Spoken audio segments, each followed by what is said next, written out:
አንድ ጡት ጣምቶ ማደግና አንድ ማለት ከአንድ ሆድ ስለወጣን ደግሞ አንድ አይነት ጭንቅላት ይኖራል ማለት አይደለም። ገባችሁ አይደለ? እዚች ጋር ሄሚ የአብርሽ እህት ነች አይደለ? ሶ ግን ማለት ነው ምንድነው አብርሽ የሚያስበውና ሄሚ የምታስበው ነገር ሌላ ነው። አይገናኙም። በዚሁ ማለቴ በሀሳብ ነው ያልኳችሁ። ምናልባት በወንድምነት ያው ወንድምና እህት ናቸው። ከአንድ ወድ ነው የወጡት። እናትና አባት አንድ ነው። ሶ ግን የነሱ ተስጧችሁ ሌላ ነው። ገባሽ አይደለ? ምን አየው መሰላችሁ ውዶች፣ እኔ እዚህ ጋር መናገር እኔ ለምንድነው ሁሉ ይዘሽ የመጣሽው ልትሆን ትችላላችሁ። ጥያቄ እንዳይሆንባችሁ እኔ ደግሞ ልንገራችሁ።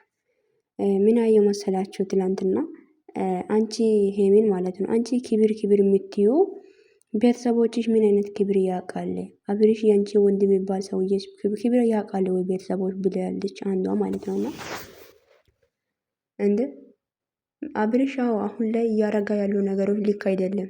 እና ግን ማለት ሄሚም ስለዚህ አብርሽ እንደማረገው ሄሚም ደግሞ ሌላ ወንድ ጋር የፈለገችው ነገር እያረጋችሁ አልገባኝም ምን እና የሄሚ ጭንቅላትና የአብርሽ ጭንቅላት ደግሞ ምን ያገናኛል? ሲጀመር ሌላ ነው። ወንድምና እህት ሊሆኑ ይችላሉ። ነገር ግን አስተሳሰባችሁ ልዩነት አለ። ይሄን ማወቅ አለባችሁ። ግን እንደመጣችሁ ማውራት አይጠበቅባችሁም። እና ብሩክ የመሰለ ልጅ ጋር ቢተኝስ ምን ችግር አለ? ምናምን የምትሉት ሰዎች እንዴ ምን ማለት ነው አልገባኝም። እና ቆንጆ ወንድ ያገኛችሁት ወንድ ሰው ማለት አሁን ያገኛችሁ አይደለም። እሱና እሱ ጓደኛሞች ናቸው። እና ግን እኔ አሁን የሄሚና የብሩክ ነገር እኔ ምንም ማለት አያስቸግረኝም፣ ደግሞ አይመለከተኝም፣ አያናድደኝም ምናምን። ምክንያቱም አሁን ላይ እየሰሩ ያሉት አንደኛ ትምህርት ያለው ነው። ብሩክና ሄሚ እየሰሩ ያሉት ማለት ነውና ሁለተኛ በጣም የሚያስቅ ነው ቪዲዮ። አንዳንዴ የምር ነው ቪዲዮ ያስቃል። በጣም ትምህርት አለ በዛ ላይ ደግሞ እና ያ ነገር ደግሞ እናንተ ፕራንክ እንደሆነ እያወቃችሁ አንቺ ምን አይነት ክብር የምታውቂው ልጅ ነሽ? ክብር የምትይው አልገባኝም። ምን ማለት ነው? ምን ለማለት ፈልጋችሁ ነው? ግን አንዳንድ ሰዎች ማለት ነው ለምንድን ነው ሰውን በራሳችሁ ልክ ላይ የምታስቡ? አልገባኝም። የምር ነው እናንተ በራሳችሁ ልክ ላይ እና የሆነ ታውቃላችሁ እግር በተራ እንደምናሳ ወይም የረገጣችሁበት ቦታ አንቺ የረገጥሽበት ቦታ ወይም ሌላ ሰው እንደሚረግጥ አድርገሽ እንዳታስቡ። አይደለም አንቺ የረገጥሽበት ቦታ ማንም ላይ አይረገጥም። ልዩነት አለ። አስተሳሰብ፣ ጭንቅላት፣ ተስጦ፣ ኑሮ፣ በሁሉም ነገር በውበት በሁሉም ነገር ልዩነት አለ። የፈጠረ እግዚአብሔር አንድ ነው። እግዚአብሔር ፈጥሯል። ግን እኛ የፈጠረ እግዚአብሔር አንድ ሆኖ ግን ለኛ የሰጠው ማንነታችን ልዩነት አለ። ገባ? አስተሳሰባችን፣ ጭንቅላታችን ልይ እኔ አሁን ወንድሞቼ አሉኝ። እግዚአብሔር ይመስገን ብዙ ነው ወንድሞች ያሉኝና አንዱ በጣም ደፋር ነው፣ አንዱ ግን ትንሽ ይፈራል እና አንዱ ግን ሰውን ያከብራል። አንዱ ጭራሽ ማክበር ምንም አያቅበቀበት የሌለ ደፋር ማለት ነው። እና አንድና አንድ አይደለንም። እህቴ ያለችኝ እህቴና የኔ ጭንቅላቱ አንድ አይደለንም። እና ሄሚ ምንድነው አብርሽ ልክ ላይ አብርሽ ያደረገው ነገር ሄሚም እንደምታደርግ አድርጋችሁ የምታስቡት ይሄ አስተሳሰባችሁ ዜሮ የሆነ አስተሳሰባችሁ ይሄ ከጭንቅላታችሁ አወጣችሁ ጣሉ። ገባችሁ አይደለ? በእውነት ቤታችሁ ላይ 10 ልጅ ተወልዶ ሊበላችሁ ለምሳሌ 10 ልጆች የተወለደበት 10ሩ 9 ልጆች 9ኙ ምንም የማያውቁ ልጆች ሆኖ ሊበላችሁ ምንም አያውቁ በቃ ዝም ብሎ ነው የሚኖሩት። ለምን እንደሚኖሩ የሚኖሩት ምክንያቱ ሳያውቁ ዝም ብሎ ነው የሚኖሩት ሊበላችሁ።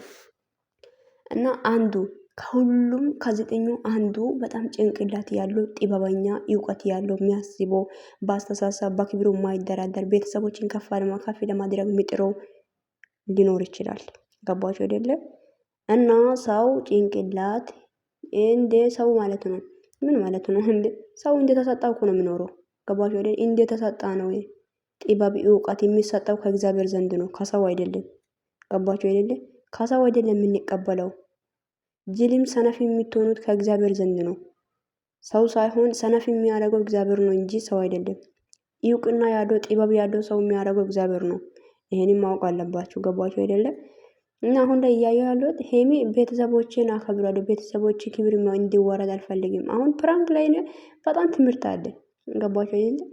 ምንም አያናድድም፣ የሆነ አያሳዝንም። ጥሩ ፕራንክ ነው። እና ሄሚዬ እንዳታዝኝ እንጂ አሁን ዛሬ ነቅተሻል ሊሆን ይችላል። ትናንትና ቪዲዮ ላይ ግን እየተሰራ ያለው ፕራንክ በጣም ጥሩ ፕራንክ ነው። ሶ ግን አንዳንድ ሰዎች አብርሽ ያደረገውን ነገር አይታችሁ ሄሚም እንደዛውም እንደሱ ክብረ ቢስ እሱ አሁን ክብረ ቢስ ነው እያልኩ አይደለም። እኛ በነገራችን የጋሽዬ ልጆች ማንንም አልሰደብም እኔ እውነት ስነግራችሁ ማለት ነው። ገባችሁ አይደለም?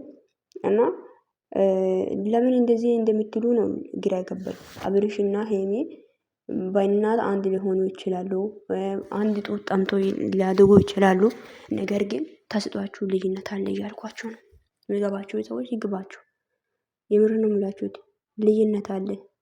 በምን በአስተሳሰብ አሁን እኮ ኤፍሬም ቤተሰቦችን አስከብራለሁ ሂልሜ አባቴን ማስከበር ነው እያለ ነው። ኤፍሬምና አብርሽ ምንድን ናቸው? ወንድምና ወንድማሞች ናቸው።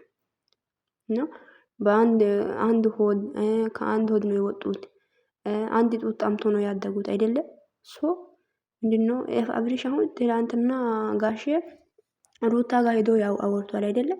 ግን አብርሽ ግን ሄዶ የተገኘው ምንድነው? የት ነው እሱ ያለው? ኩርፍቱ ላይ ነው ያለው። እና አባቱንም አላከበረም።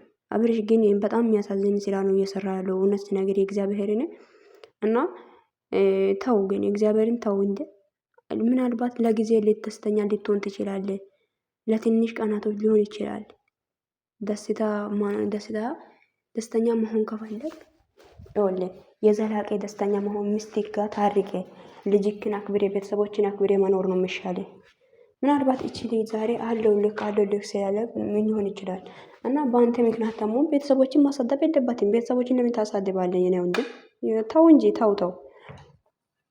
እና እኔ ምንም ቢሆንም ግን አብርሽን እኔ አልሰድበውም ምናምን፣ ግን እንደ ምክር አድርጌ መናገር የሚፈልገው ነገር ምንድነው?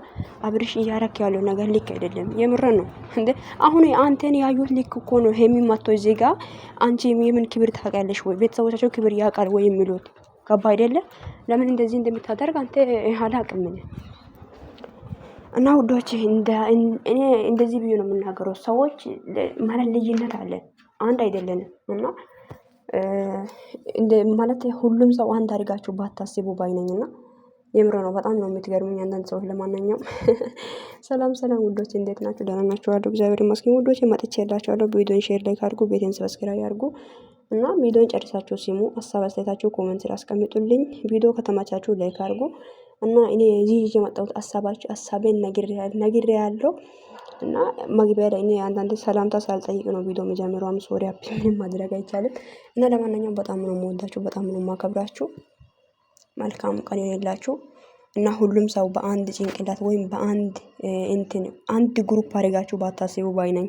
ሁሉም ሰው አንድ አይደለም። ለክብር የሚጨነቃለ፣ ለክብር ምን እንደሆነ የማያውቁት አሉ። ክብር የሚያውቁትም አሉ፣ የማያውቁትም አሉ። ሰው አንድ አይነት አይደለም። ቤተሰቦችን ማስከበር የሚፈልጉ አለ። ቤተሰቦች ምን እንደሆነ ራሱ የማያውቁት ልጆች አሉ። ከመሬት እንደሆነ ተበቅሎ የወጡ ሰዎችም አሉ። ምንም ማድረግ አይቻልም። እና ሁላችንም አንድ አይደለም ለማለት ነው። ወዳችኋለሁ። መልካም ቀን ይሁንላችሁ። ባይ